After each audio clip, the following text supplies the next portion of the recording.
Título: O Moisés de Michelangelo. Posso dizer de saída que não sou um conhecedor de arte, mas simplesmente um leigo. Tenho observado que o assunto obras de arte tem para mim uma atração mais forte que suas qualidades formais e técnicas. Embora para o artista o valor delas esteja antes de tudo nestas. Sou incapaz de apreciar corretamente muitos dos métodos utilizados e dos efeitos obtidos em arte. Confesso isto a fim de me assegurar da indulgência do leitor para a tentativa que aqui me propus. Não obstante, as obras de arte exercem sobre mim um poderoso efeito, especialmente a literatura e a escultura, e com menos frequência a pintura. Isto já me levou a passar longo tempo contemplando-as, tentando aprendê-las à minha própria maneira, isto é, explicar a mim mesmo a que se deve o seu efeito. Onde não consigo fazer isso, como por exemplo com a música, sou quase incapaz de obter qualquer prazer. Uma inclinação mental em mim, racionalista ou talvez analítica, revolta-se contra o fato de comover-me com uma coisa sem saber por quê. Sou assim afetado. E o que é que me afeta? Isso me levou a reconhecer o ato, um paradoxo evidente de que, precisamente, algumas das maiores e mais poderosas criações da arte constituem enigmas ainda não resolvidos pela nossa compreensão. Sentimos-nos cheios de admiração reverente por elas e as admiramos, mas somos incapazes de dizer o que representam para nós. Não tenho leitura suficiente do assunto para saber se esse fato já foi contestado, possivelmente, na verdade. Alguém que já escreveu sobre estética já descobriu ser esse estado de perplexidade intelectual condição necessária para que uma obra de arte atinja seus maiores efeitos. Tenho a maior relutância em acreditar na necessidade dessa condição. Não quero dizer que os conhecedores e aficionados da arte não encontrem palavras para exaltar esses objetos. Eles são bastante eloquentes, segundo me parece. Mas, geralmente, diante de uma grande obra de arte, cada um diz algo diferente do outro e nenhum diz nada que resolva o problema para o admirador despretensioso. A meu ver, o que nos prende tão poderosamente só pode ser a intenção do artista, até onde ele conseguiu expressá-la em sua obra e fazer-nos compreendê-la. Entendo que isso não pode ser simplesmente uma questão de compreensão intelectual. O que ele visa é despertar em nós a mesma atitude emocional, a mesma constelação mental que nele produziu o ímpeto de criar. Mas por que a intenção do artista não poderia ser comunicada e compreendida em palavras, como qualquer outro fato da vida mental? Talvez no que concerne às grandes obras de arte, isso nunca seja possível sem a aplicação da psicanálise. O próprio produto, no final de contas, tem de admitir uma tal análise, se é que realmente constitui uma expressão efetiva das intenções e das atividades emocionais do artista, para descobrir sua intenção. Contudo, tenho primeiro de descobrir o significado e o conteúdo do que se acha representado em sua obra. Devo, em outras palavras, ser capaz de interpretá-la. É possível, portanto, que uma obra de arte desse tipo necessite de interpretação, e que somente depois de tê-la interpretado poderei vir a saber por que fui tão fortemente afetado. Arrisco-me mesmo a esperar que o efeito da obra não sofrerá qualquer diminuição após termos conseguido analisá-la. Consideremos a obra-prima de Shakespeare, Hamlet, peça hoje com mais de 3 séculos. Tenho acompanhado de perto a literatura psicanalítica e aceito sua pretensão de que somente depois de ter tido material da tragédia, sua origem remontada pela psicanálise ao tema edipiano, é que o mistério de seu efeito foi por fim explicado. Mas, antes que isso fosse feito, que volume de esforços interpretativos diferentes e contraditórios, que variedade de opiniões sobre o caráter do herói e as intenções do dramaturgo, pede Shakespeare a nossa simpatia para um homem doente, um Aufnein fracassado ou um idealista que simplesmente é bom demais para o mundo real? E como muitas dessas interpretações nos deixam frios, tão frios, que em nada contribuem para explicar o efeito da peça, nos levando a pensar antes que o seu apelo mágico está apenas nos pensamentos impressionantes que expressa e no esplendor de sua linguagem. E, no entanto, esses próprios esforços não revelam a necessidade que sentimos de descobrir nela alguma fonte de poder além desses. Outras dessas inescrutáveis e maravilhosas obras de arte é a estátua de mármore de Moisés, da autoria de Michelangelo, situada na igreja de San Pietro, em Vincoli, em Roma. Como sabemos, ela constitui apenas um fragmento da tumba gigantesca que o artista deveria ter erigido para o poderoso Papa Júlio II.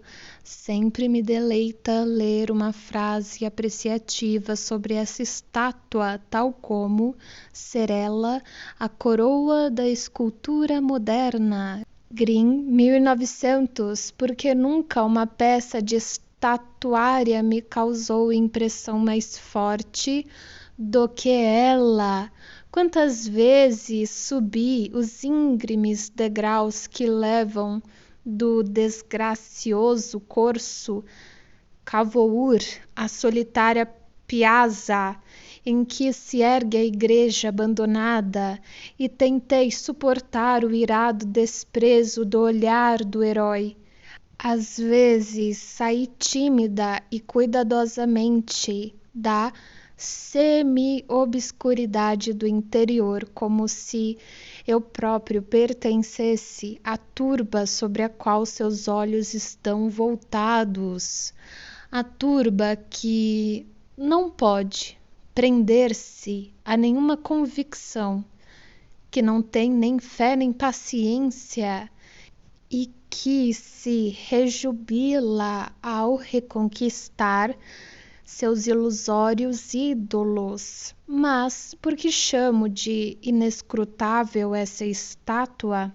Não há mais leve dúvida de que representa Moisés, o legislador dos judeus, segurando as tábuas dos 10 mandamentos. Até aí tudo certo, mas é tudo.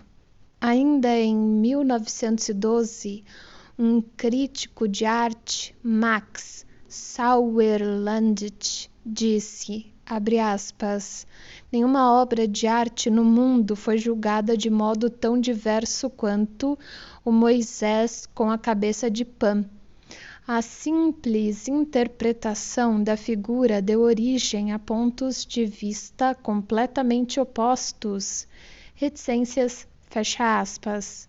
Baseando-me num ensaio publicado há mais ou menos 5 anos, estabelecerei primeiro as dúvidas que se acham associadas a essa figura de Moisés, e não será difícil demonstrar que por detrás delas jaz oculto tudo o que é mais essencial e valioso para a compreensão dessa obra de arte.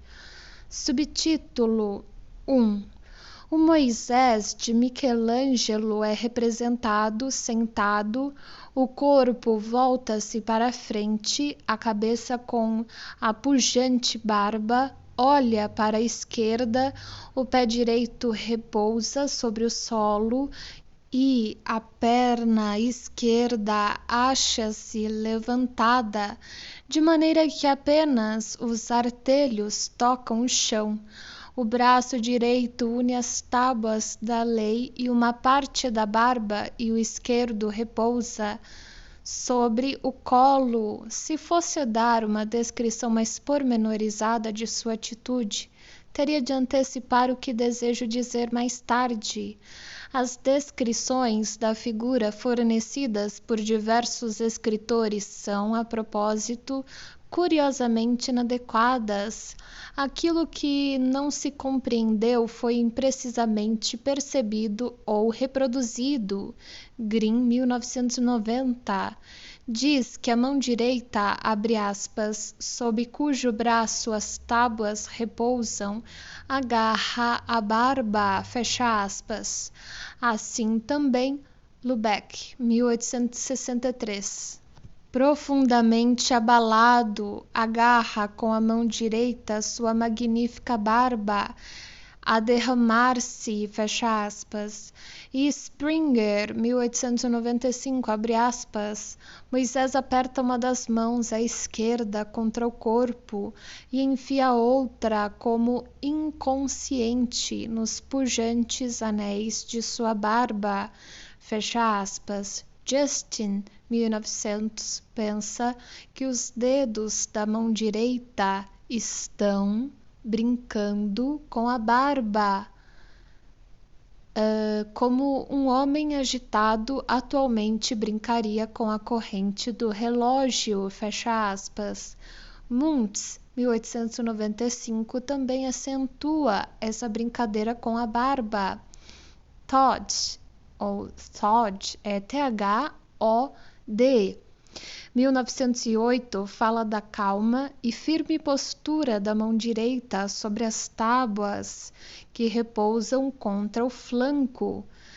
Não identifica nenhum sinal de excitação, mesmo na mão direita, como fazem Justin e também Boito, 1883. A mão permanece agarrando a barba na posição em que se acha antes que o titã voltasse a cabeça para um dos lados. Jacob Burckhardt queixa-se de que o celebrado braço esquerdo não tem na realidade outra função que apertar a barba contra o corpo.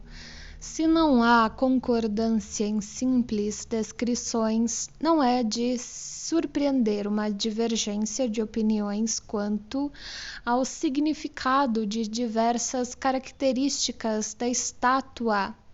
A meu ver, não podemos caracterizar melhor a expressão facial de Moisés, que nas palavras de Todd, 1908, que lê nelas uma mescla de ira, dor e desprezo, ira em suas sobrancelhas ameaçadoramente contraídas, dor no olhar e desprezo no lábio inferior saliente e nos cantos da boca voltados para baixo, mas outros admiradores devem tê-lo visto com outros olhos. Assim, Dupat diz: sua majestosa fronte parece ser apenas um véu transparente a semi-ocultar a grande mente.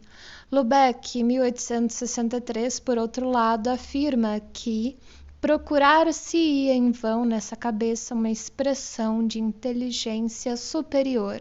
Suas sobrancelhas, voltadas para baixo, de nada falam, a não ser de uma capacidade de ira infinita e de uma energia completamente submissa. Guillaume, 1876, difere ainda mais amplamente em sua interpretação da expressão do rosto. Nele não encontra emoção, mas apenas uma orgulhosa simplicidade, uma dignidade inspirada, uma fé viva. Os olhos de Moisés encaram o futuro. Ele prevê a sobrevivência duradoura de seu povo, a imutabilidade de sua lei, de modo semelhante para Muntz, 1895. Os olhos de Moisés fitam muito além da raça dos homens, estão voltados para aqueles mistérios que somente ele divisou. Para Steinman, 1899, na realidade, este Moisés não é mais o severo legislador, o terrível inimigo do pecado, armado da ira de Jeová, mas o sacerdote real de quem o tempo não pôde aproximar-se, beneficente e profético, com o reflexo da eternidade no semblante, recebendo o último adeus do seu povo. Houve mesmo alguns a quem o Moisés de Michelangelo nada teve a dizer que foram suficientemente honestos para admiti-lo. Assim diz um crítico da Quarterly, não sei como ler essa palavra, Quarterly, Review de 1858. Há uma ausência de significado na concepção geral que exclui a ideia de um todo autossuficiente. E ficamos estupefatos ao saber que existe ainda outros que nada encontram a admirar no Moisés, mas se revoltam contra ele e queixam-se da brutalidade da figura e do molde animalesco da cabeça. Teria então a mão do mestre realmente traçado na pedra uma mensagem tão vaga que torna possível tantas leituras diferentes dela? Surge outra questão, contudo, que abrange a primeira. Pretendeu Michelangelo criar um estudo eterno de caráter e estado de ânimo nesse Moisés ou retratou-o num determinado momento de sua vida? E se assim foi, num momento altamente significativo? A maioria dos juízes decidiu pelo último sentido e pôde dizer-nos qual foi o episódio da vida de Moisés que o artista imortalizou na pedra. Foi a descida do Monte Sinai, onde Moisés recebera de Deus as tábuas. O momento em que percebe que o povo havia naquele meio tempo feito para si um bezerro de ouro e estava dançando em torno dele e rejubilando-se. Esse é o espetáculo que evoca os sentimentos representados em seu semblante, sentimentos que, no instante seguinte, colocaram sua grande compleição em ação violenta. Michelangelo escolheu esse último momento de hesitação, de calma, antes da tempestade, para sua representação dele. No instante seguinte, Moisés se erguerá, seu pé esquerdo já se alçou do solo, arremessará as tábuas por terra e desencadeará sua cólera sobre o povo infiel. Mais uma vez, muitas diferenças de opinião existem entre os que apoiam essa interpretação. Burckhardt, 1927, diz: Moisés parece ser mostrado naquele momento em que avista a adoração do bezerro de ouro e está pondo-se repentinamente de pé. Sua forma se acha animada pelo começo de um poderoso movimento, e a força física de que é dotado faz-nos esperá-lo com medo e temor. Lubeck, 1863, abre aspas, é como se nesse momento seus olhos faiscantes estivessem percebendo o pecado da adoração do bezerro de ouro e um poderoso movimento interno percorresse toda a sua estrutura.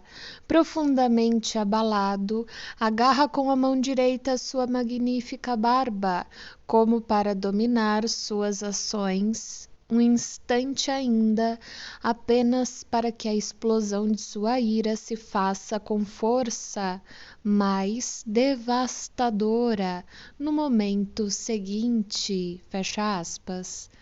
Springer, 1885, concorda com essa opinião, não sem mencionar uma suspeita que posteriormente será objeto de nossa atenção neste artigo.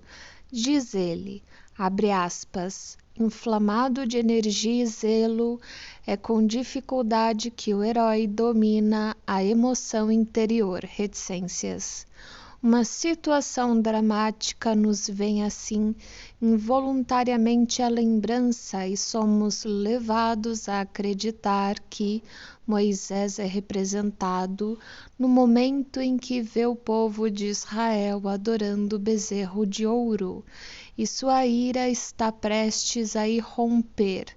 Não é fácil, na verdade, conciliar essa impressão com a intenção real do artista, desde que a figura de Moisés, como as outras 5 figuras sentadas na parte superior do túmulo do Papa, fora concebida primariamente para ter um efeito decorativo, mas ela testemunha muito convincentemente a vitalidade e a individualidade retratadas na figura de Moisés. Um ou dois autores, sem na realidade aceitar a teoria do bezerro de ouro, concordam, entretanto, quanto ao ponto principal, ou seja, que Moisés está prestes a levantar-se e agir.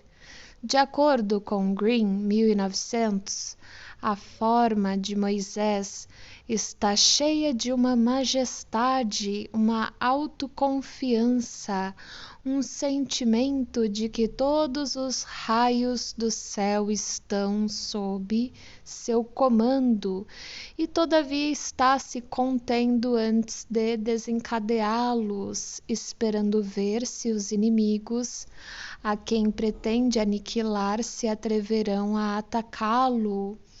Está sentado como se estivesse a ponto de levantar-se, a orgulhosa cabeça erguida, a mão sob cujo braço as tábuas repousam, agarra a barba, que lhe cai em pesadas ondas sobre o peito, as narinas distendidas e os lábios modelados como se neles tremessem palavras. Hat Wilson, 1876, acha que a atenção de Moisés foi despertada e que ele está a ponto de levantar-se de um salto, mas hesita ainda e que seu olhar mescla de desprezo e indignação, ainda é capaz de transformar-se num olhar de compaixão. Wolffen, 1899, fala de um movimento inibido. A causa dessa inibição, diz ele, reside na vontade do próprio homem. É seu último momento de autocontrole antes de perdê-lo e levantar-se de um salto. Just 1900 foi mais longe que todos os outros na interpretação da estátua de Moisés.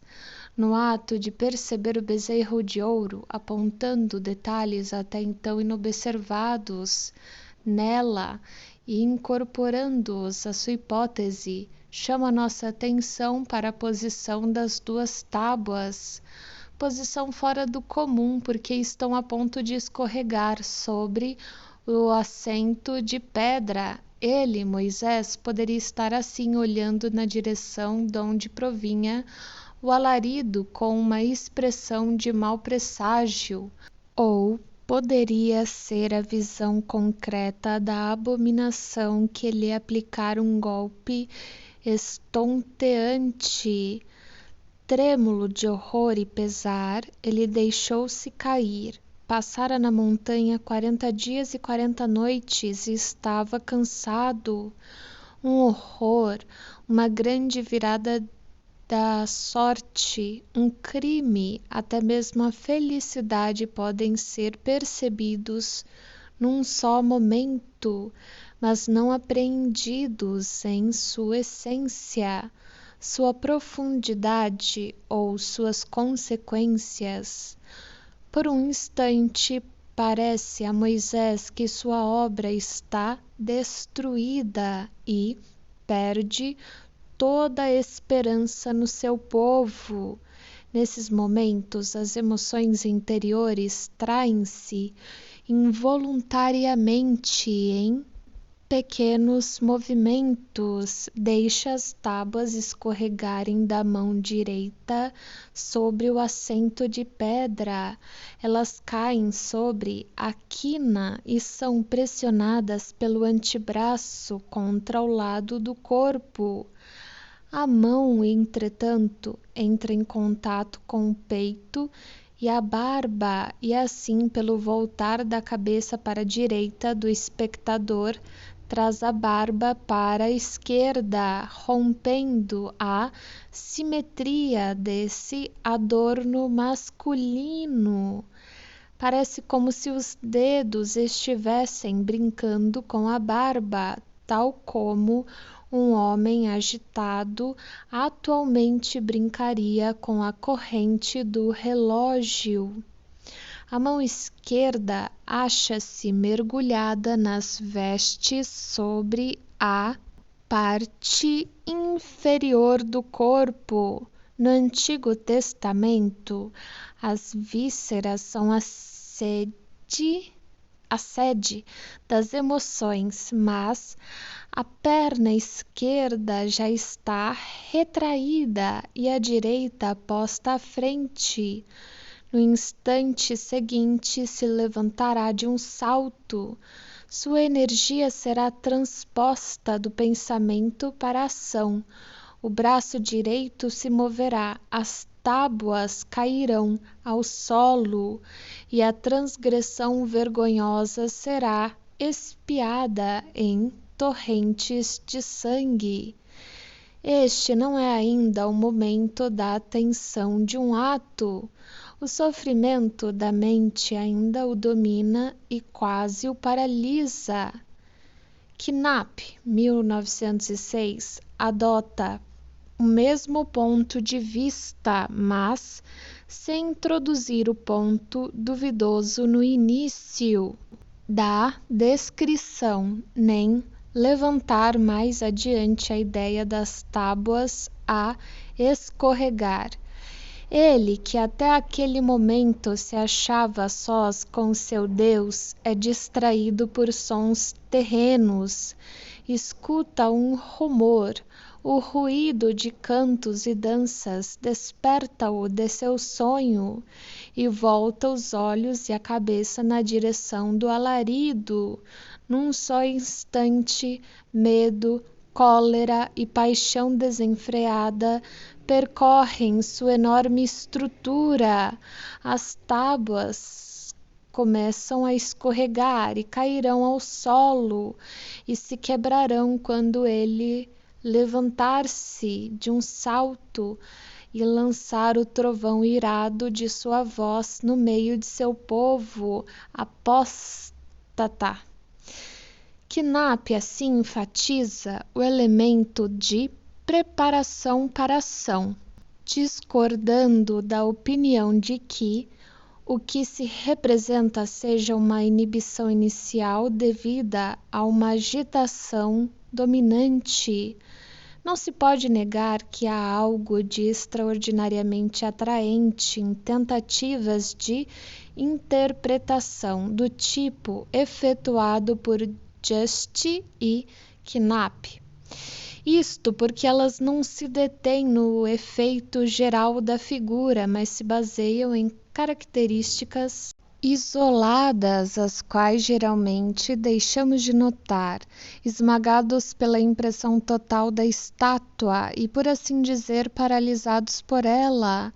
A cabeça e os olhos, visivelmente voltados para a esquerda, enquanto o corpo está voltado para a frente, apoiam a ideia de que Moisés, em repouso, subitamente viu naquele lado algo que prendeu sua atenção. Seu pé levantado dificilmente pode significar outra coisa que não seja estar se preparando para levantar-se de repente.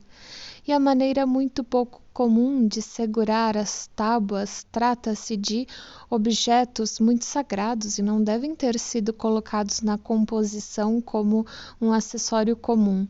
Fica inteiramente explicada se supusermos que elas escorregaram em consequência da agitação de seu portador e cairão ao solo. De acordo com essas opiniões, devemos acreditar que a estátua representa um momento especial e importante na vida de Moisés, e não teremos dúvida de que o momento seja este. Mas duas observações de Todd nos privam do conhecimento que pensávamos ter adquirido. Esse crítico diz que para ele as tábuas não estão escorregando, mas se acham firmemente guardadas. Chama a atenção para a calma e firme postura da mão direita sobre as tábuas em repouso. Se nós próprios olharmos, não poderemos deixar de admitir sem reservas que Todd tem razão. As tábuas acham-se firmemente alojadas e sem perigo de deslizar. A mão direita de Moisés as sustenta ou é sustentada por elas. Isso não explica a posição em que são mantidas, é verdade, mas essa posição não pode ser utilizada em favor da interpretação de Just e de outros. Todd, 1908. A segunda observação é ainda mais definitiva. Todd nos lembra que essa estátua foi planejada como uma entre 6 e a intenção era fazê-la sentada. Ambos os fatos contradizem o ponto de vista de que Michelangelo pretende registrar um momento histórico particular, porque, com referência à primeira consideração, o plano de representar uma fileira de figuras sentadas como tipos de seres humanos, como a vita activa e a vita contemplativa, excluía a representação de um episódio histórico determinado. E, em relação à segunda, a representação de uma postura sentada, postura necessária à concepção artística de todo o monumento, contradiz a natureza desse episódio, a saber, a descida de Moisés do Monte Sinai para o acampamento. Se aceitarmos a objeção de Todd, descobriremos que podemos acrescentar outros argumentos à sua ponderação. A figura de Moisés deveria ter decorado a base do túmulo juntamente com outras 5 estátuas, ou, segundo o esboço posterior, 3. Sua contrapartida imediata deveria ser uma figura de Paulo, um outro par representando a vita activa e a vita contemplativa, sob a forma de Lia e Raquel. De pé, é verdade. Foi executado na tumba, tal como ainda existe em sua forma, infelizmente inacabada. O Moisés, assim, faz parte de um todo e não podemos imaginar que a figura se destinasse a despertar no espectador a expectativa de que estivesse prestes a pular de seu assento e a atirar-se para criar um tumulto por sua própria conta. Se as outras figuras não fossem também representadas como estando prestes a empreender uma ação violenta e parece muito pouco provável que o tivessem sido, então criaria uma impressão muito má, uma delas dar-nos a ilusão de que iria deixar seu lugar e os companheiros, ou na verdade abandonar seu papel no esquema geral. Tal intenção produziria um efeito caótico e não podemos atribuí-la a um grande artista, a menos que os fatos nos obriguem a fazê-lo. A figura, no ato de urgente partida, estaria em completo desacordo com o estado de espírito a que o tumulto pretende nos induzir. A figura de Moisés não deve, por conseguinte, ser imaginada como estando prestes a levantar-se. Deve-se-lhe permitir que permaneça como está, em sublime repouso, como as outras figuras e como a estátua proposta do Papa, a qual, entretanto, não foi executada pelo próprio Michelangelo, mas então a estátua que vemos diante de nós não pode ser a de um homem cheio de ira, de Moisés, quando desceu do monte Sinai, encontrando seu povo sem fé, jogou por terra as tábuas da lei, quebrando-as.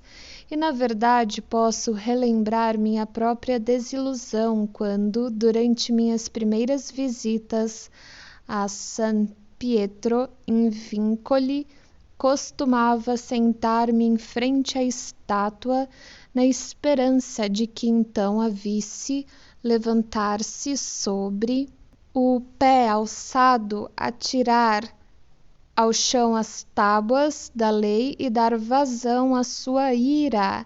Nada disso aconteceu.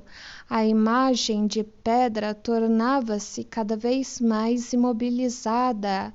Uma calma quase opressivamente solene dela emanava, e eu era obrigado a compreender que ali estava representado algo que permaneceria imutável, que aquele Moisés ficaria sentado assim em sua cólera para sempre. Mas, se desistimos da interpretação da estátua, que a vê como Moisés exatamente antes da explosão de cólera provocada pela visão do bezerro de ouro, não teremos alternativa senão aceitar uma das hipóteses que a consideram como sendo um estudo de caráter.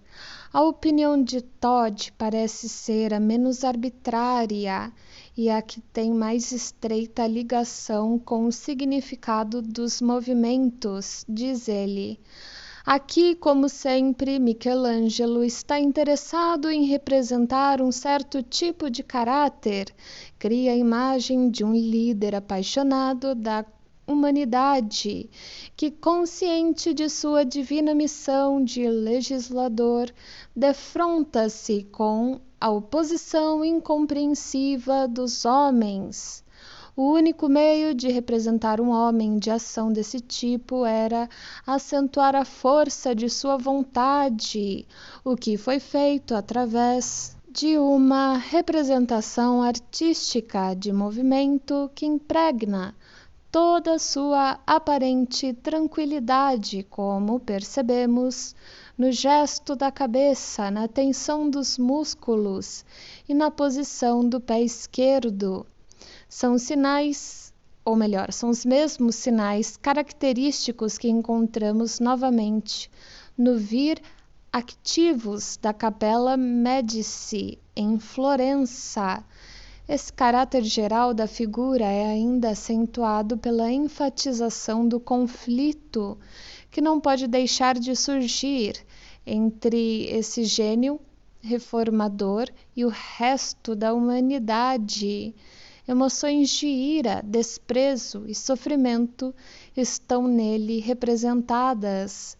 Sem elas, não teria sido possível retratar a natureza de um super-homem deste tipo.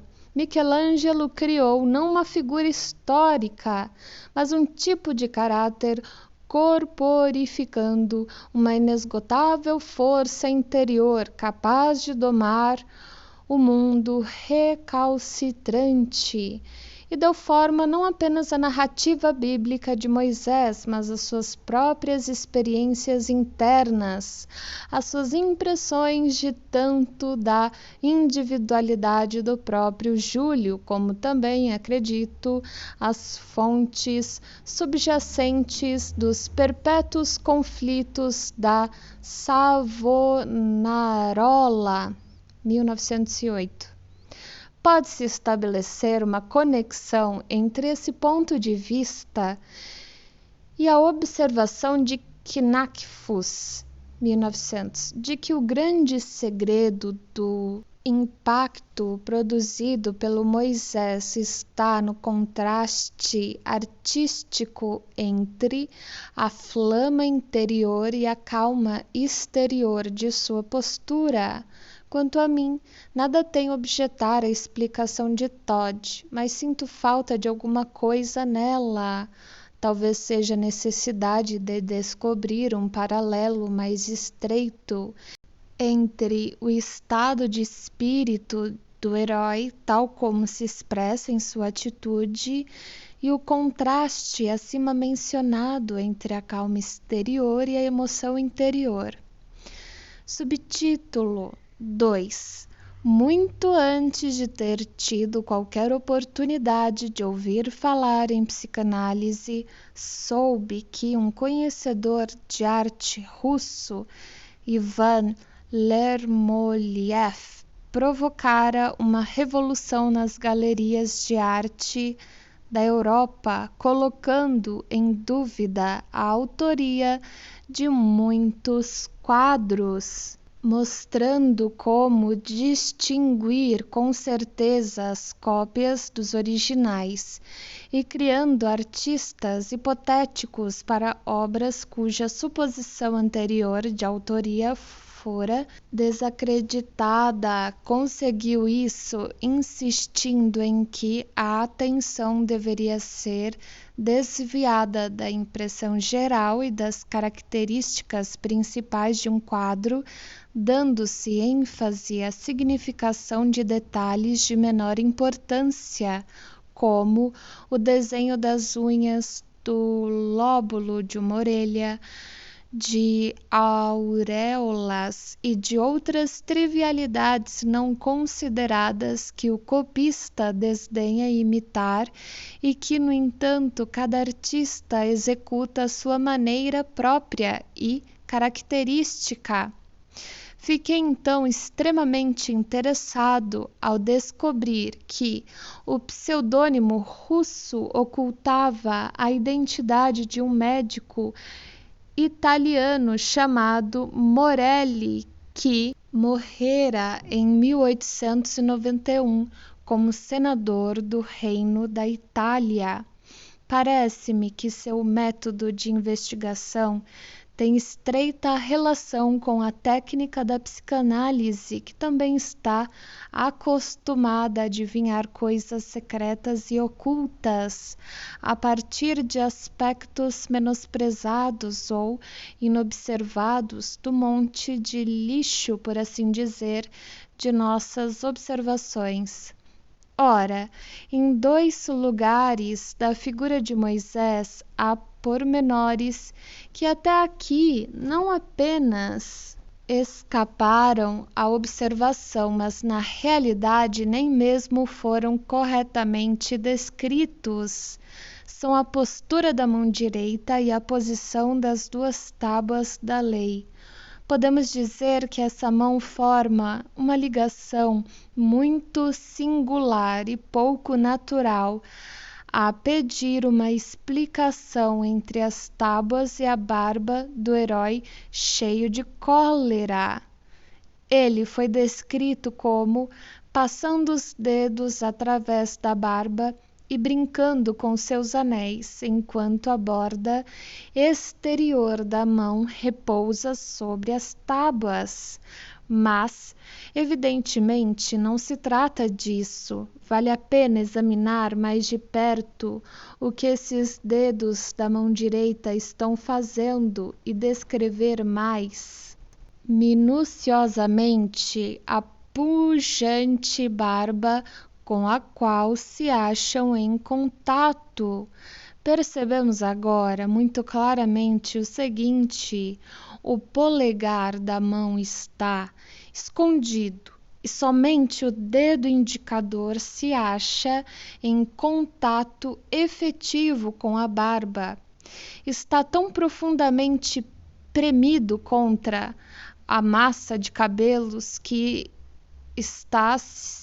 esta se sobressai acima e abaixo dele, isto é, tanto no sentido da cabeça como do abdômen. Os outros 3 dedos estão apoiados contra a caixa torácica e curvados nas juntas superiores, mal sendo tocados pela madeixa direita extrema da barba, que cai por trás deles, por assim dizer. Eles se afastaram da barba, de maneira que não é correto afirmar que a mão direita está brincando com ela ou nela mergulhada. A simples verdade é que o dedo indicador está pousado sobre uma parte da barba, provocando nesta uma profunda cava. Não se pode negar que apertar a própria barba com um só dedo é um gesto fora do comum, um gesto que não é fácil de entender. A barba muito admirada de Moisés lhe cai das maçãs do rosto, queixo e lábio superior, num certo número de madeixas onduladas que se mantêm distintas uma da outra até embaixo. Uma das madeixas à extrema direita, nascida no rosto, sofre a pressão do dedo indicador que a pressiona para dentro, retendo-a. Podemos presumir que ela retoma o seu curso entre esse dedo e o polegar oculto. A madeixa correspondente do lado esquerdo cai praticamente sem obstáculo, até muito abaixo, sobre o peito. O que recebeu o tratamento mais estranho foi a espessa massa de cabelos no interior dessa última madeixa. A parte entre ela e a linha intermediária não se lhe deixou seguir o movimento da cabeça para a esquerda, foi forçada a enrolar-se frouxamente e formar parte de uma espécie de voluta colocada de través e por cima das madeixas do lado interior direito da barba. Isto se deu por ser ela mantida presa pela pressão do dedo indicador direito, embora nasça do lado esquerdo do rosto e seja na realidade a parte principal de todo o lado esquerdo da barba. Assim, a massa principal da barba é jogada para a direita da figura, enquanto a cabeça se acha acentuadamente voltada para a esquerda.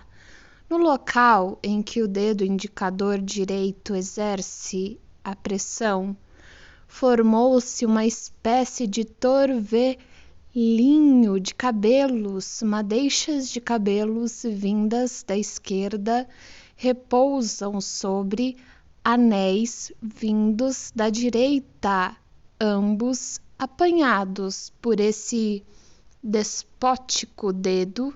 Somente mais além desse local é que as massas de cabelos desviadas de seu curso fluem de novo livremente e passam a cair verticalmente até as extremidades se reunirem na mão esquerda de Moisés, aberta sobre o colo.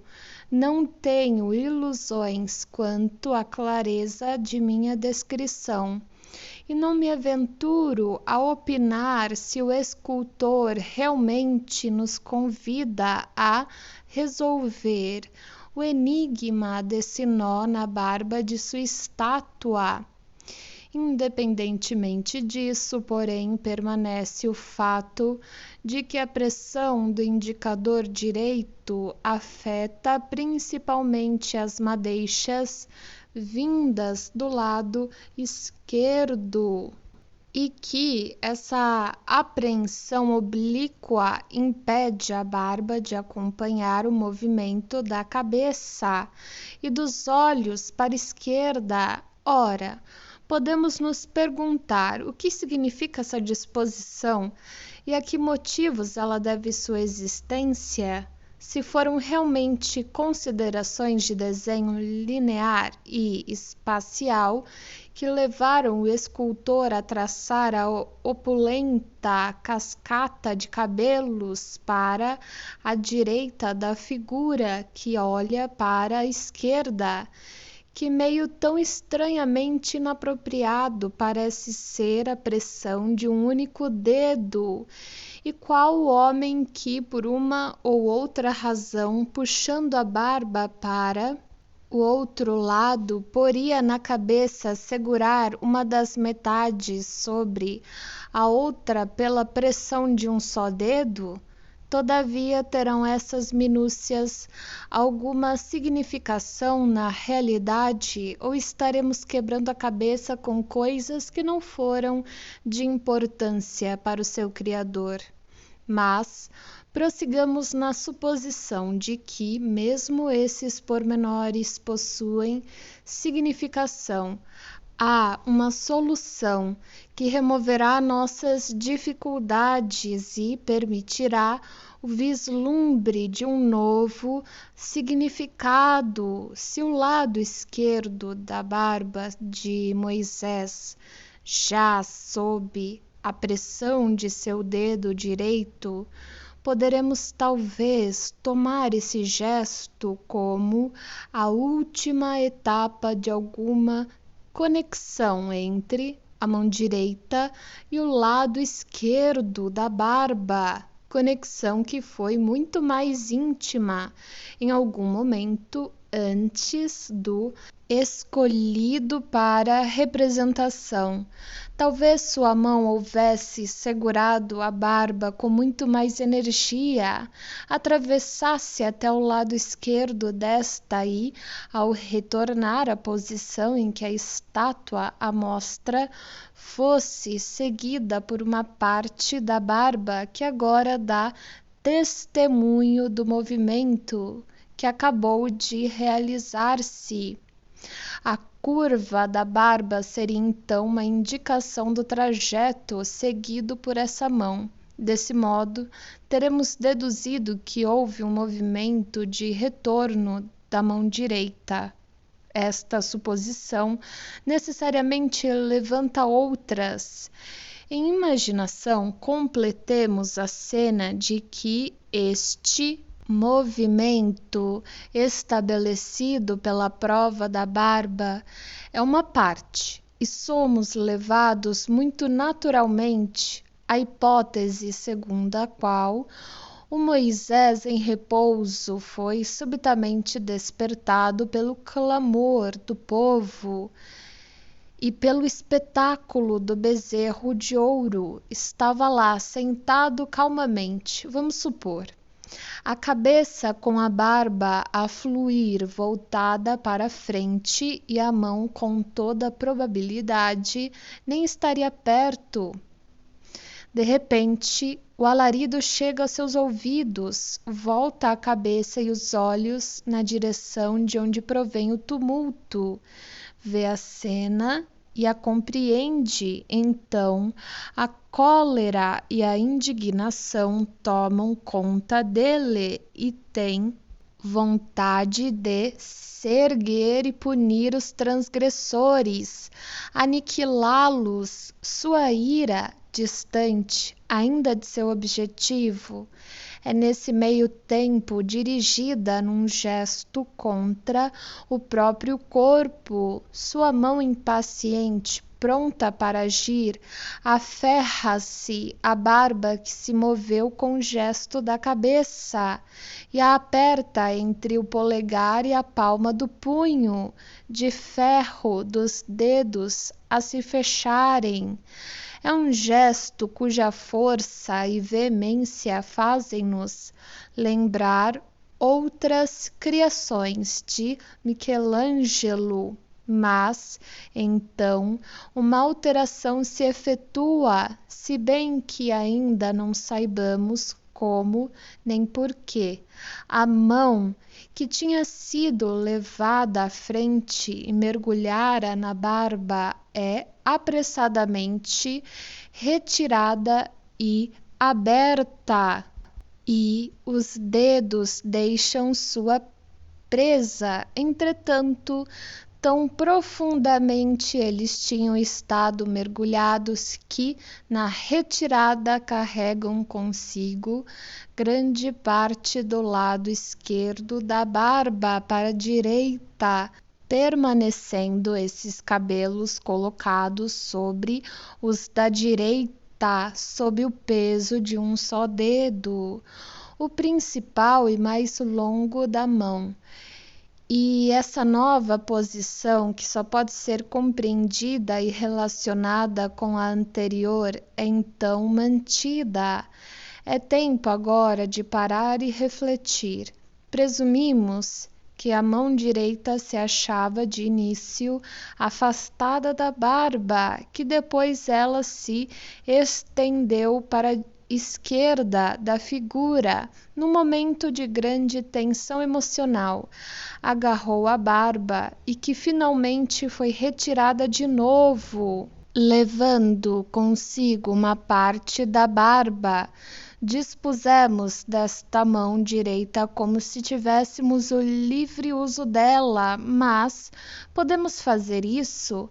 É a mão, na verdade, tão livre? Não tem de agarrar ou sustentar as tábuas? Não são evoluções miméticas como essas, proibidas por sua importante função? E além disso, o que poderia ter ocasionado sua retirada se o motivo que a fez abandonar a posição original era tão forte? Estamos, na verdade, diante de novas dificuldades. É inegável que a mão direita é responsável pelas tábuas e também que não temos nenhum motivo para explicar a retirada que lhe atribuímos.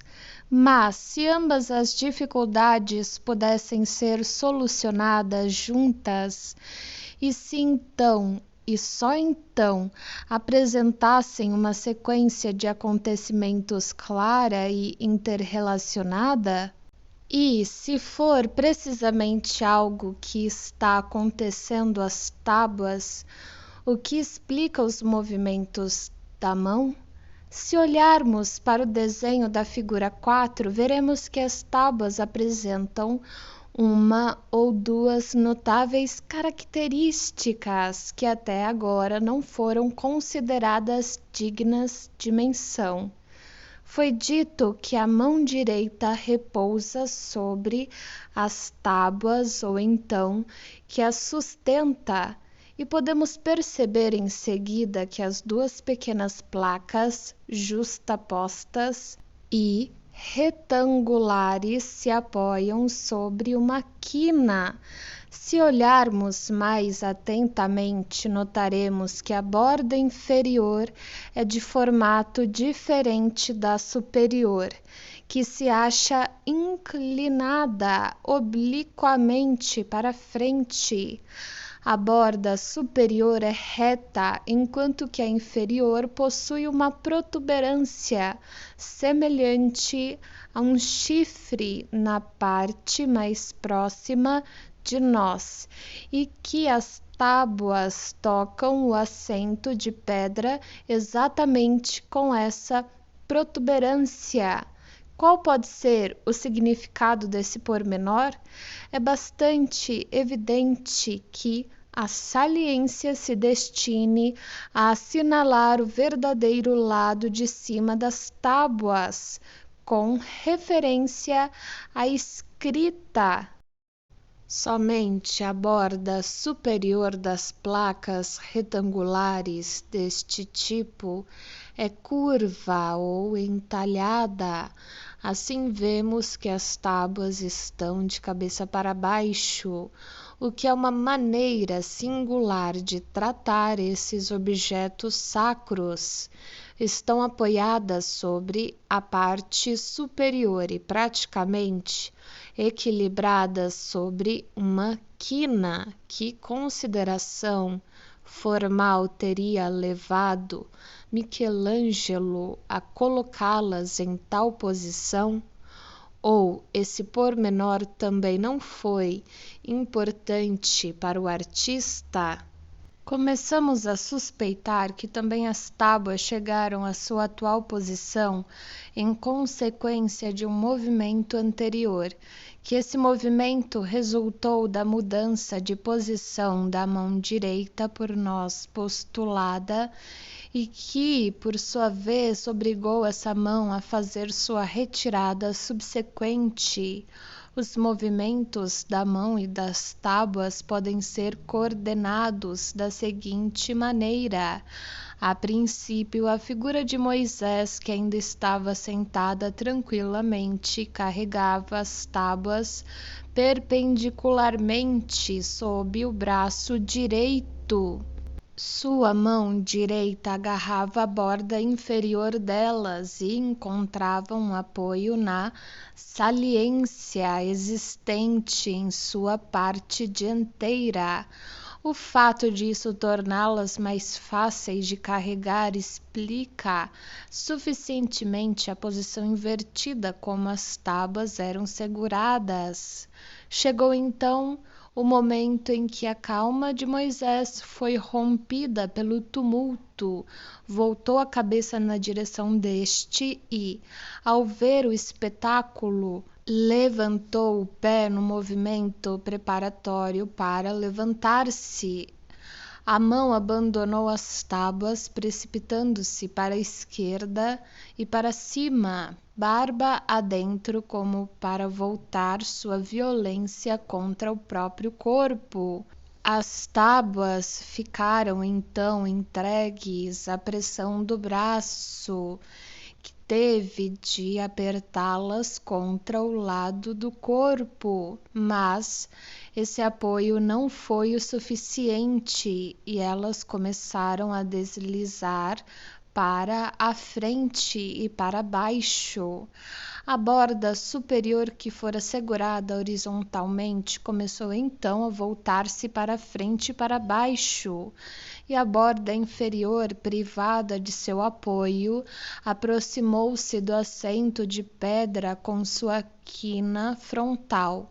Mais um instante e as tábuas teriam girado sobre esse novo ponto de apoio, atingido o solo com a borda de cima em primeiro lugar e se despedaçado. Foi para impedir isto que a mão direita retornou, deixou escapar a barba, uma parte da qual foi com ela trazida de volta sem intenção. Encontrou a borda superior das tábuas a tempo e segurou-as perto da quina traseira, que agora se havia tornado a mais elevada. Dessa maneira, o ar singularmente forçado do conjunto barba, mão e tábuas inclinadas pode ser atribuído àquele apaixonado movimento da mão e suas naturais consequências. Se quisermos inverter os efeitos desses movimentos tempestuosos, teremos de levantar a quina superior frontal das tábuas e empurrá-la de volta, levantando assim sua quina frontal inferior, a da protuberância do assento de pedra, e depois abaixar a mão direita e trazê-la para baixo da, agora, horizontal borda inferior das tábuas. Encomendei a um artista 3 desenhos para ilustrar o que quero dizer. A figura 3 reproduz a estátua como realmente é. As figuras 1 e 2 representam as fases anteriores, de acordo com minha hipótese, a primeira de calma, a segunda da mais alta tensão, na qual a figura se prepara para levantar-se repentinamente e despreocupou-se das tábuas que segurava, de modo que estas estão começando a escorregar para baixo. Ora, é notável como as duas posturas nos desenhos imaginários justificam as descrições incorretas dos primeiros escritores. Condive, contemporâneo de Michelangelo, diz: Moisés, o capitão e líder dos hebreus, está sentado na atitude de um sábio contemplativo, segundo as tábuas da lei sob o braço direito e apoiando o queixo na mão esquerda, como alguém cansado e cheio de preocupações. Tal atitude não pode ser discernida na estátua de Michelangelo, mas descreve quase exatamente a visão em que o primeiro desenho se baseia. Lubeck escreve juntamente com outros escritos. Profundamente abalado, agarra com a mão direita sua magnífica barba a derramar-se. Isso é incorreto se olharmos para a reprodução da estátua real, mas é verdadeiro quanto ao segundo esboço. Just e Knapp observaram, como já vimos, que as tábuas estão a ponto de escorregar e acham-se em perigo de se quebrarem.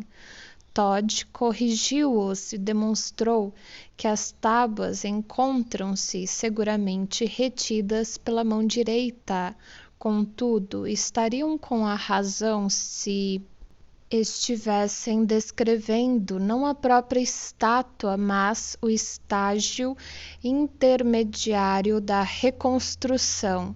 É como se tivessem se emancipado da imagem visual da estátua e começado inconscientemente uma análise das forças motivadoras existentes por trás dela, tendo sido conduzidos por essa análise às mesmas conclusões que nós expressamos de modo mais consciente e explícito.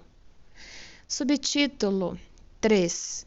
Podemos agora, creio eu, começar a colher os frutos de nossos esforços.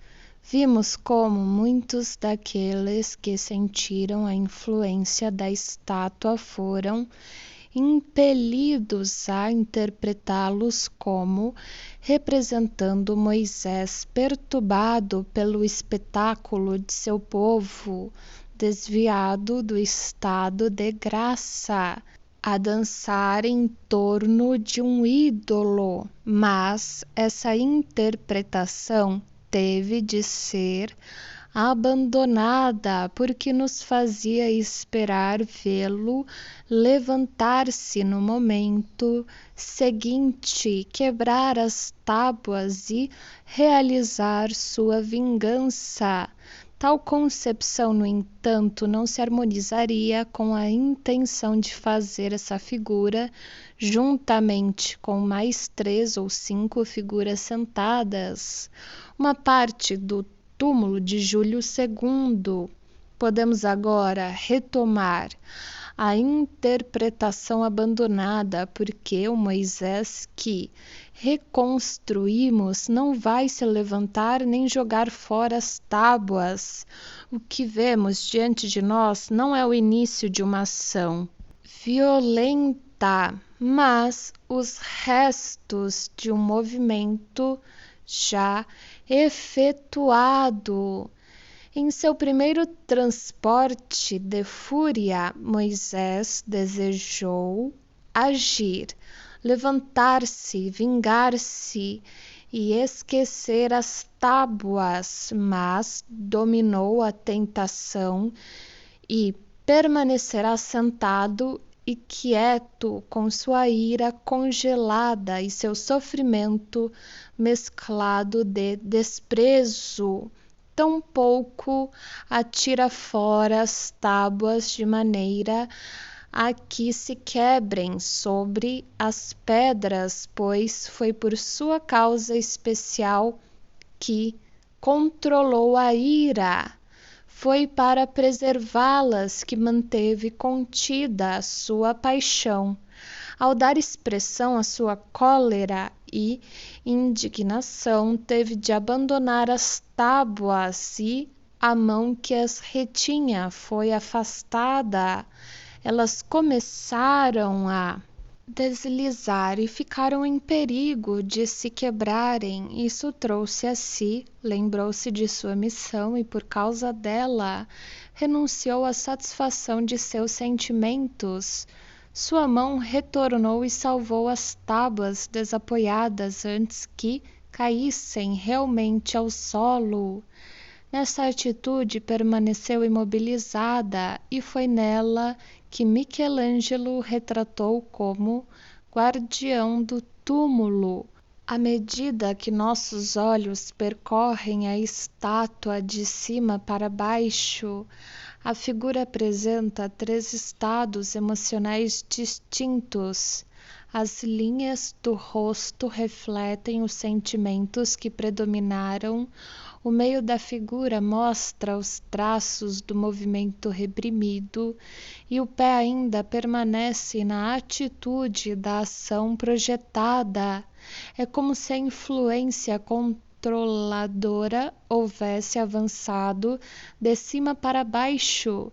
Nenhuma menção se faz até agora ao braço esquerdo e ele parece solicitar uma parte em nossa interpretação. A mão repousa no colo num gesto suave e segura como numa carícia a extremidade da barba que flui.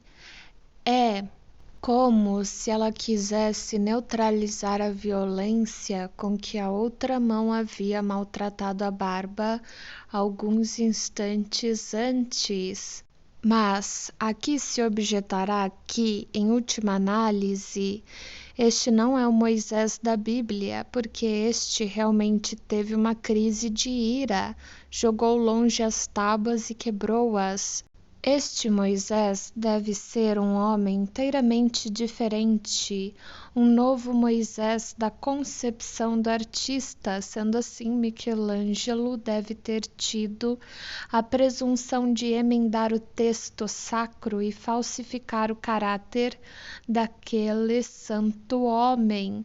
Poderemos imaginá-lo capaz de uma audácia que quase se poderia dizer aproxima-se de um ato de blasfêmia? A passagem das Sagradas Escrituras que descreve a ação de Moisés na cena do bezerro de ouro é assim: Êxodo, abre aspas.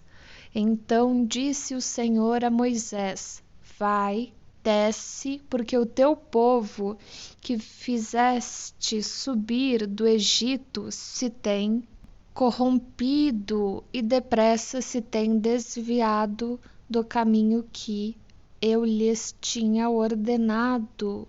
Fizeram para si um bezerro de fundição e perante ele se inclinaram e sacrificaram-lhe. E disseram: Estes são os teus deuses, ó Israel, que te tiraram da terra do Egito.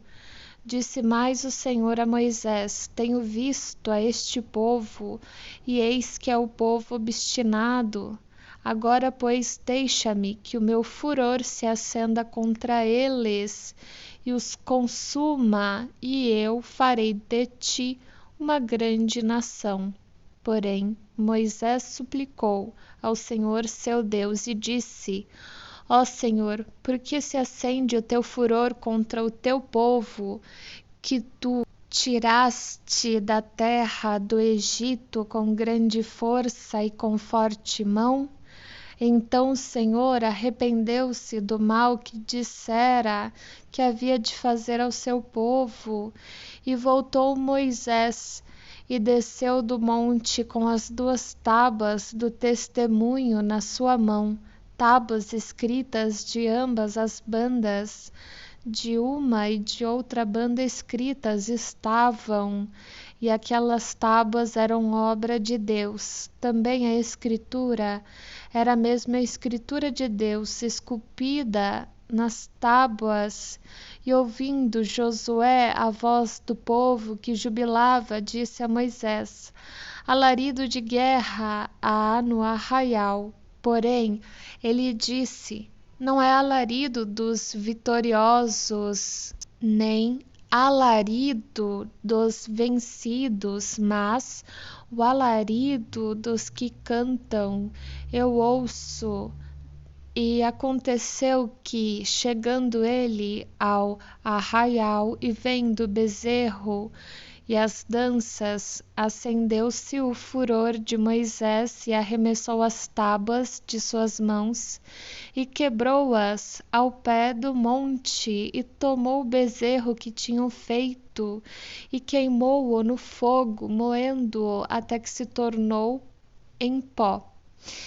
E o espargiu sobre as águas e deu-o a beber aos filhos de Israel.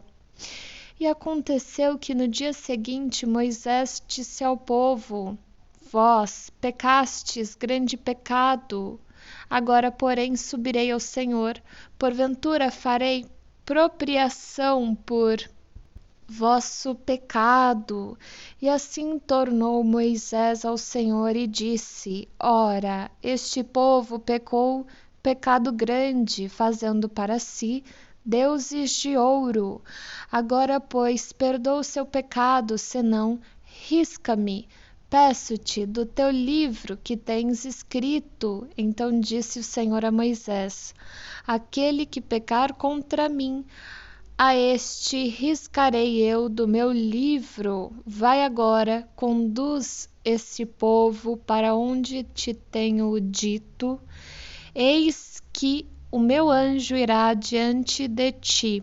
Porém, no dia da minha visitação, visitarei neles o seu pecado. Assim feriu o Senhor o povo, porquanto fizeram bezerro que Arão tinha feito. É impossível ler a passagem acima à luz da crítica moderna da Bíblia sem encontrar provas de que ela é uma reunião canhestra de diversas fontes. No versículo 8, o próprio Senhor diz a Moisés que seu povo se arruinou e fez para si um ídolo, e Moisés intercede pelos transgressores. Entretanto, ele fala a Josué como se nada soubesse disso, e tem subitamente a ira despertada quando vê a cena da adoração do bezerro de ouro. No versículo 14, já obteve um perdão de Deus para o seu povo transviado, mas, no entanto, no versículo 31, retorna à montanha para implorar esse perdão e conta a Deus do pecado de seu povo, sendo-lhe assegurado o adiantamento do castigo. O versículo 35 fala de uma visitação do seu povo pelo Senhor, sobre a qual nada mais nos é informado, enquanto que o versículo 20 a 30 descrevem a punição que o próprio Moisés aplicou. É do conhecimento geral que as partes históricas da Bíblia que tratam do Êxodo estão cheias de incongruências e contradições ainda mais gritantes. A Renascença naturalmente não tinha tal atitude crítica para com o texto da Bíblia, mas tinha de aceitá-la como um todo harmônico, resultando daí não ser a passagem em questão um tema muito bom para representação. De acordo com as Escrituras, Moisés já se achava informado da idolatria de seu povo e ficara do lado da suavidade e do perdão. Não bastante, quando viu o bezerro de ouro e a multidão a dançar, foi tomado de um súbito frenesi de raiva. Dessa maneira, não seria surpreendente para nós descobrir que o artista, ao retratar a reação do herói a essa dolorosa surpresa, se houvesse se desviado do texto por motivos internos. Ademais, esses desvios do texto das Escrituras sob pretextos muito mais leves não eram de maneira alguma fora do comum ou proibidos aos artistas. Um famoso quadro de Parmigiano, propriedade de sua cidade natal, representa Moisés sentado no alto de uma montanha e arremessando as tábuas ao solo, embora a Bíblia diga expressamente que ele as quebrou ao pé do monte. Mesmo a representação de Moisés sentado não encontra apoio no texto e parece antes corroborar aqueles críticos que sustentam que a estátua de Michelangelo não pretende registrar nenhum momento particular da vida do profeta, mas importante que sua infidelidade ao texto das Escrituras é a alteração que, em nossa suposição, Michelangelo fez no caráter de Moisés. O Moisés da lenda e da tradição tinha um temperamento impetuoso e era sujeito a crises de paixão. Foi num transporte de ira divina desse tipo que matou um egípcio que estava maltratando um israelita e teve de fugir do país para o deserto, sendo numa explosão semelhante que quebrou as tábuas da lei, escritas pelo próprio Deus. A tradição, ao registrar tal característica, é imparcial e preserva a impressão de uma grande personalidade que outrora viveu. Mas Michelangelo colocou um Moisés diferente na tumba do Papa, um Moisés superior ao histórico ou tradicional. Modificou o tema das tábuas quebradas, não permite que Moisés as quebre em sua ira, mas faz que ele seja influenciado pelo perigo de que se quebrem e o faz acalmar essa ira ou pelo menos impedi-la de transformar-se em ato. Dessa maneira, acrescentou algo de novo e mais humano à figura de Moisés, de modo que a estrutura gigantesca, com a sua tremenda força física, torna-se apenas uma expressão concreta da mais alta realização mental que é possível a um homem, ou seja, combater com êxito uma paixão interior pelo amor de uma causa a que se devotou. Completamos agora nossa interpretação da estátua de Michelangelo. Embora ainda se possa perguntar que motivos induziram o escultor a escolher a figura de Moisés e de um Moisés tão grandemente alterado para decoração do túmulo de Júlio II. Na opinião de muitos, esses motivos podem ser encontrados no caráter do Papa e nas relações de Michelangelo com ele. Júlio II tinha afinidades com Michelangelo no que se referia a haver tentado realizar objetivos grandes e formidáveis e, especialmente, projetos em grande escala. Era um homem de ação e tinha um propósito definido, o de unir a Itália sob a supremacia papal. Desejou realizar sozinho o que deveria levar ainda vários séculos para ser realizado, e mesmo então, somente através da conjunção de forças estranhas, trabalhou só, com impaciência, no curto período de soberania que lhe foi concedido e utilizou meios violentos. Podia apreciar Michelangelo como um homem de sua própria espécie, mas muitas vezes o fez sofrer com sua ira repentina e sua completa falta de consideração pelos outros. O artista sentia em si próprio a mesma violenta força de vontade e, como pensador mais introspectivo, pôde ter tido uma premonição do fracasso a que ambos se achavam condenados.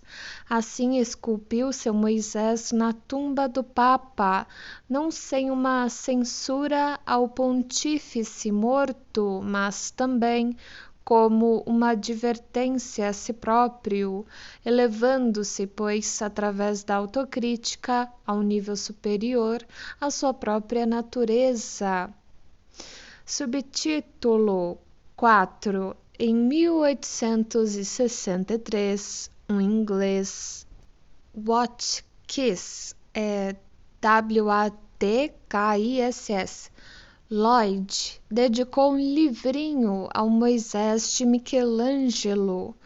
Consegui encontrar esse pequeno ensaio de 46 páginas e li-o com uma mistura de sentimentos. Mais uma vez tive oportunidade de verificar em mim próprio que motivos indignos e pueris entram em nossos pensamentos e atuam mesmo numa causa séria. Meu primeiro sentimento foi de pesar por haver o autor antecipado uma parte tão grande de meus pensamentos, a qual me parecia preciosa por ser o resultado de meus próprios esforços, e só depois disso é que pude extrair prazer de sua inesperada confirmação de minha opinião. Nossos pontos de vista, contudo, divergem num ponto muito importante. Lloyd observa em primeiro lugar que as descrições costumeiras da figura são incorretas e que Moisés não se encontra no ato de levantar-se, que a mão direita não está agarrando a barba, mas que apenas o dedo indicador repousa sobre ela.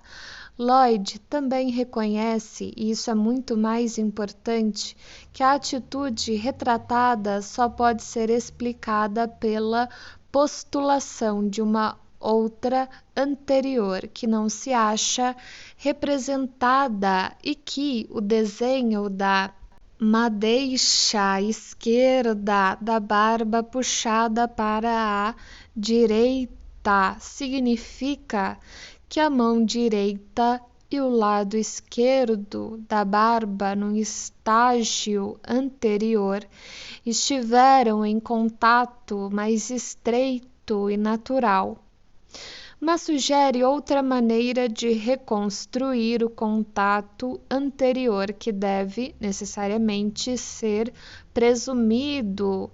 De acordo com ele, não fora a mão que estivera mergulhada na barba, mas sim esta que se achara onde a mão agora se encontra.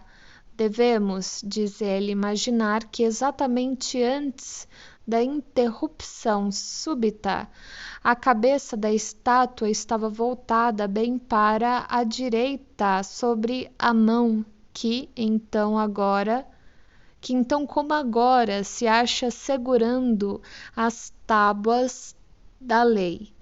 A pressão das tábuas sobre a palma da mão fez com que os dedos se abrissem naturalmente sob as fluentes madeixas da barba, e o repentino movimento da cabeça para o outro lado resultou em que parte da barba ficou detida por um instante pela mão imóvel, formando a curva de cabelos que deve ser encarada como um sinal do curso que aquela tomou, o seu rastro, para empregar a própria palavra utilizada por Lloyd, rejeitando a outra possibilidade, a da mão direita ter estado anteriormente em contato com o lado esquerdo da barba. Lloyd permitiu-se influenciar por uma consideração que mostra quão próximo chegou de nossa interpretação. Diz que não era possível ao profeta, mesmo em muito grande agitação, estender a mão para puxar a barba até a direita, porque, nesse caso, os dedos se encontrariam numa posição completamente diferente. E, além disso, tal movimento teria permitido que as tábuas escorregassem, uma vez que se achariam sustentadas apenas pela pressão do braço direito, a menos que, no esforço de Moisés para salvá-las no último momento, nós a concebêssemos como agarradas por um gesto tão desajeitado que Imaginá-lo é uma profanação. É fácil perceber o que o escritor passou por cima, interpretou corretamente as anomalias da barba como indicadoras de um movimento anterior, mas deixou de aplicar a mesma explicação aos pormenores, tão pouco naturais quanto aquelas da posição das tábuas. Examina apenas dados relacionados com a barba e não os ligados às tábuas, cuja posição presume ser a original. Dessa maneira, fecha a porta a uma concepção como a nossa que, pelo exame de certos pormenores insignificantes, chegou a uma interpretação inesperada do significado e do objetivo da figura como um todo.